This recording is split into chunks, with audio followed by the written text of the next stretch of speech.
Chelsea Manning on Sunday told the crowd at the annual New Yorker Festival in New York that the information she leaked did not expose names of informants. Trending articles. Women, are you ready for danger?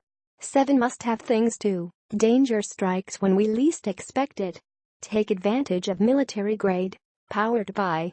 These aren't intelligence documents, she said. It's historical data. She went on, there's nothing sensitive in there, there's no troop movements, she added. It was a historical record of everything that had happened in Iraq and Afghanistan. Manning, who was released in May after 7 years in military prison, was by turns impassioned, defensive, humorous and occasionally tearful in a panel discussion with New Yorker writer Larissa MacFarquhar. She became emotional when asked what she thought the best result had been from her leaking of hundreds of thousands of classified documents to WikiLeaks. "Look, I haven't had time to deal with these questions," she said. "All I've been doing is fighting for my life for the last 7 years."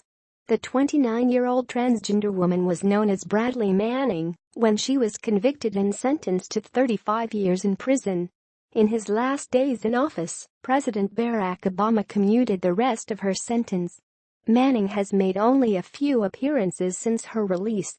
Last month, Harvard University reversed a decision to name her a visiting fellow after CIA Director Mike Pompeo scrapped a planned appearance over the designation, calling Manning an American traitor. And Manning tweeted 2 weeks later that she'd been denied entry into Canada because of her U.S. criminal record. While some see her as a traitor, others see her as a hero for exposing truths of war. One audience questioner cried as she mentioned the ordeal Manning had been through. At times, Manning told MacFarquhar she was legally unable to get into certain details. And when asked how she would advise other aspiring leakers to proceed, she said simply that not everyone needed to make their own decisions. Manning spoke of her childhood in small-town Oklahoma, a typical generic town in the middle of the country, her turbulent family life, and a short time living homeless on the streets of Chicago. She said she'd learned to program computers by age 8 or 9 and eventually joined the military because she thought I could use my skills and make a difference. Once she got to Iraq, she said, she was overwhelmed by the death and destruction she saw.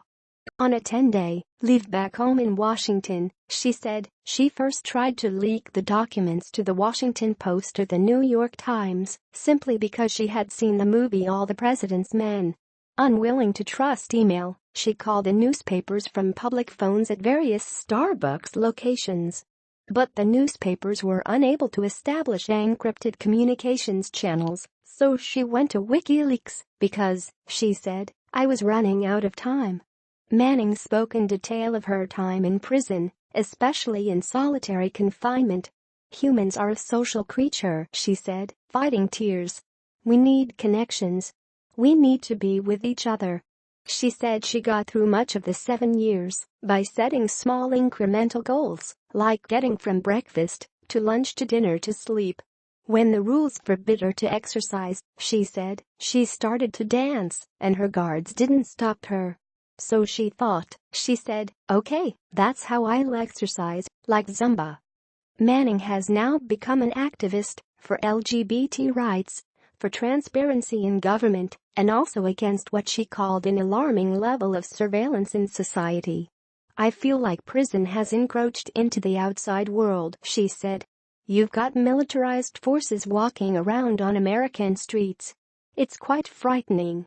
She also had a message for engineers and software designers. Pay attention to the potential uses of what you're designing, because it can be used for different purposes than intended. Manning was asked by one tearful audience questioner whether her experience had made her more cynical about fairness. "I do have cynical moments," she said, tearing up again. "But then I get past them, you know. I turn to my friends, and I turn to my family, and then they cheer me up."